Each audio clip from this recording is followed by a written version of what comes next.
a young boy living in the village, he was very troubled by his mental fear.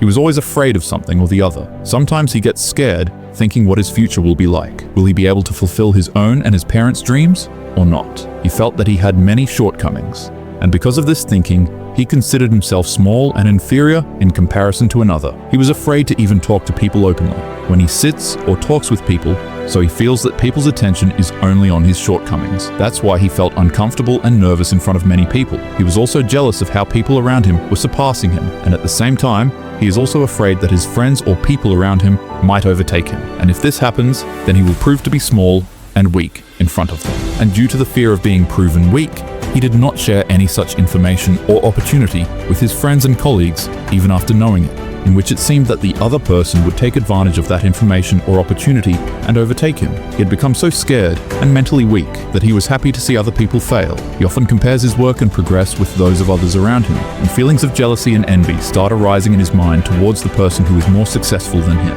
and seeing a person who is less successful than him makes him happy. Due to his fear of comparison and negative thinking, the young man often remained restless, and he also knew that this fear and comparative thinking is not good for him. It's pulling back from it. But even after trying a lot, he was not able to give up this habit of mental fear and hellish thinking, and with time, his fear was increasing even more, due to which he became more and more worried and stressed, but couldn't do anything. Then suddenly one day, he came to know about a Buddha monk who used to live in the Buddhist monastery built in his neighboring village. That Buddhist monk was a meditative person, and he also had many disciples. On the basis of the knowledge of his intellect to solve people's biggest problems were famous throughout the region. As soon as information was received about the Buddhist monk, the young boy reached the Buddhist monk the next day, and after paying obeisance to him, he sits down in front of him with a sad face. At first, the Buddhist monk looked at her face very carefully, and then in a very calm and sweet voice, asked the reason for his coming. The young boy began to narrate his story with a very sad heart. He said, "Munivar, I often remain scared and restless. I am often worried and scared about my future and work. I am always afraid of falling behind others and being proven weak. I feel jealous and envious of others' success, and there is happiness in their success. I doubt myself every moment, and I keep comparing myself to others, due to which I am feeling very disturbed from within. And because of this unrest and fear, I am not able to do anything big in my life. Munivar, I come to you with great hopes. Please show me the right path." The Buddhist monk listened attentively to the young boy, and then in a calm and serious voice began to say, "All these fears and symptoms are found only in that person, one who lacks self-confidence, who does not trust himself, and who is not comfortable with himself. Because the person who has confidence in himself and is connected to himself, he will never be sad about someone else's success, nor will he be happy if anyone fails. A confident person does not live in fear of being left behind, or you will prove to be weak in their eyes, because he believes in ability and hard work, so he tries to give his best in every situation, without worrying too much about the consequences." So today, I will tell you about 9 such habits, which are found in those people who are full of confidence and who believe in themselves, who are comfortable with themselves and connected to themselves. And by adopting these habits, you can also fill yourself with confidence. You can learn to be in tune with yourself and free yourself from fear, jealousy, envy, and comparison. Like you can concentrate on your work by keeping yourself away from negative thoughts. So listen to what I say carefully and try to understand where you stand, i.e., which of these habits are inside you, and what are the habits that you have to develop in yourself now to live a peaceful, happy, and successful life. Let's start with the first habit. So the first habit is to stop taking things personally. There is no need to take everything personally, because if any person takes things personally, if anything is being said for a group, or is being said generally for everyone, and if that person takes that matter upon himself, then he feels very humiliated, and it takes a deep blow to your self-confidence. We must learn to find collective and ecological meaning in things rather than taking them individually. That is, what has been said to how many, for what purpose, and in what context. Keeping this in mind, its meaning should be understood, and whoever is comfortable with himself, he is confident in himself, he knows who he is, so he doesn't take things personally. Instead, it makes sense according to the current situation. When we learn to interpret the things or things said according to the situation and occasion, then we avoid blaming ourselves unnecessarily and putting unnecessary pressure on ourselves. The second habit is to believe in yourself and your abilities. Trusting yourself is the most beautiful feeling. It is a very good and special thing for us that others trust us. But when we learn to trust ourselves, life becomes very easy and beautiful. Because when our faith in ourselves becomes strong, then we move ahead in life, whether someone supports us or not. And no matter how big a problem we face, she kneels down and goes away.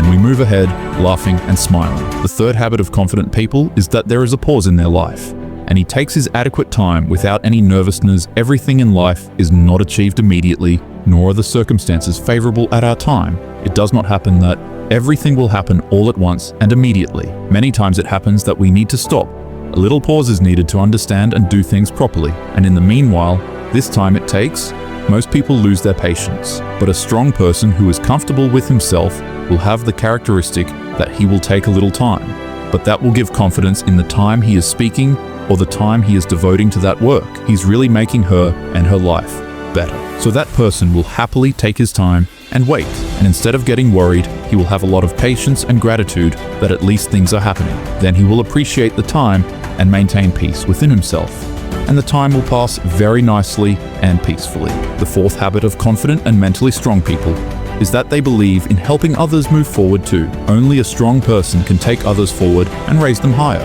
One can learn something from him. The person himself is strong, likes himself, is comfortable with himself. The person who is satisfied can help others, but the one who is poor himself is weak. If he is not satisfied with himself, will he help others? He himself needs help from other people, but the person who trusts in himself, he is comfortable and satisfied with himself. Therefore, he does not fall into any kind of jealousy, envy, or comparison. He helps other people. I feel happy in doing it because I know that if someone becomes stronger, then I am as strong as I am. So a group of strong people will be formed and everyone will move forward together.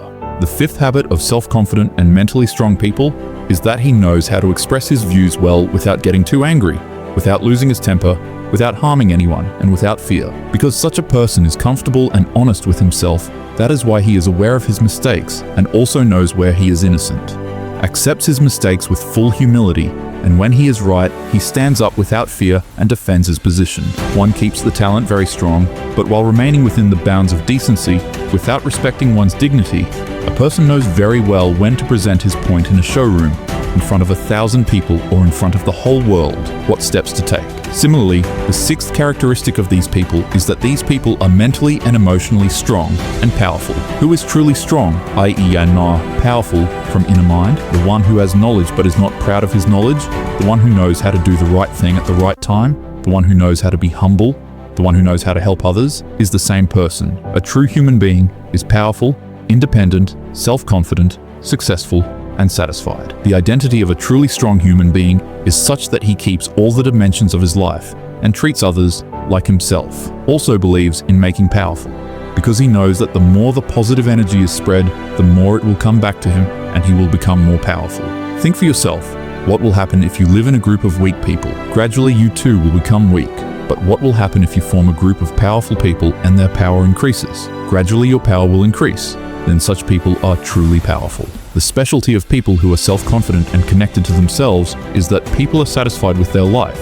This does not mean that there is no enthusiasm to do anything further. There is a lot to be done in the future, but they are full of gratitude for what they have now, are satisfied, are happy, there is peace in the heart, there is love and a positive spirit. It is only with the feeling of satisfaction and gratitude that success comes to us in future. Good luck comes to us, but we ourselves will remain happy and will find out the shortcomings, due to which this Brahma Shakti Prakriti will say that she keeps crying all the time, keeps finding shortcomings, and those who are my children will pay attention to the child who keeps crying all the time, keeps getting irritable, and keeps complaining. Then many times his parents also leave him in the same condition, and people will automatically come and become silent after some time. But the child who is sweet, happy, and calm towards him, people's love grows more. And if they get happiness, then it means that people who are satisfied are able to remain comfortable and happy with themselves, and their self-confidence keeps increasing. Similarly, this is the eighth habit of the people. They believe in democracy in life. It is very important to be balanced to live a good life. So such strong people who are comfortable with themselves believe in life being balanced. There are many aspects of our life like physical health, mental health, domestic relations, social relations, dreams of the future, fun, success, etc. And if we give proper time to all these things, then there will be a balance in our life, we will be satisfied, we will be happy, we will avoid getting sick. But if we pay too much attention to any one of the life, he is doing very well, but the rest is in other area. What if it happens exactly in the past? We will never be able to get that satisfaction, that happiness, that confidence in our life. We will remain worried most of the time. That is why, whatever weak areas are there in your life, and make a plan as to how they can be improved, then establish a balance in your life. The ninth and last habit is that these people are open-minded. Any person who is open-minded will welcome new ideas and will also respect the opinions of others, but the person who is not open-minded is the only one who is buried in arrogance. It is very important to have the mind and heart to not spoil one's work by acting arrogantly. I am the way I am, but if someone else is different from me, it does not mean that he is wrong. If I don't like a particular thing, I don't like a dress, I don't like a way of working, then it doesn't mean that the other person's way must be wrong. So it's very important to be open-minded and learn new things, no matter who they are. At work, culture, ideas, art, welcome them, appreciate their goodness, accept change. These are all the things that are the identity of an open-minded person. But if we get stuck in conservative and small-minded thinking, that is, we get stuck in beliefs and are not ready to change our thinking, we start rotting mentally. But when we speak, we welcome new things, we smile, we become better than before. Our mind develops more and we keep moving forward by learning new things, which brings more happiness in our life. After this, the Buddhist monk paused for a while and then smiled slightly and then said, "So you must have understood the essence and must have also guessed where you stand and what changes you have to bring within yourself." Hearing this from the mouth of the Buddhist monk, the young boy nodded his head to us and gave us this information, thanked the Buddhist monk for the help, and left from there. Friends, I hope you liked this video and thank you all very much for staying in the video.